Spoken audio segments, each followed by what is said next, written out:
தேவனுக்கு மகிமை உண்டாவதாக. பிரசங்கி 3ஆம் அதிகாரம் 1ஆம் வாக்கியம். ஒவ்வொன்றிற்கும் ஒவ்வொரு காலம் உண்டு. வானத்தின் கீழ் இருக்கிற ஒவ்வொரு காரியத்துக்கும் ஒவ்வொரு சமயம் உண்டு. இந்த வசனத்தை பாடலாக நீங்கள் கேட்டிருக்கலாம். என்னுடைய பாட்டு நன்றாக இருக்குமா என்று தெரியாது. ஆனால் அதன் முதல் வரியை மட்டும் பாடுகிறேன். அது உங்களுக்கு நினைவு இருந்தால் நீங்கள் சிந்தித்து பாருங்கள். ஒவ்வொன்றிற்கும் ஒவ்வொரு காலம் உண்டு, வானத்தின் கீழே. இப்படி ஒரு பாட்டு உள்ளது. நான் சிறு பிள்ளையாக இருக்கும் பொழுது இந்த பாட்டை கேட்டிருக்கிறேன்.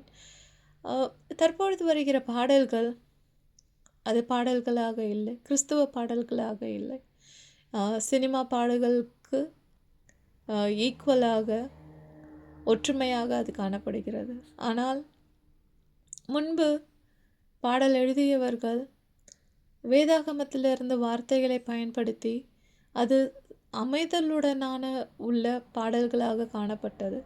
இந்த வார்த்தைகளை வாசிக்கும் பொழுது அந்த பாடல் நினைவுக்கு வந்தது. இந்த உலகத்தில் நடக்கும் ஒவ்வொரு காரியத்திற்கும் ஒரு காலம் உண்டு, ஒவ்வொரு காரியத்திற்கும் ஒரு சமயம் உண்டு.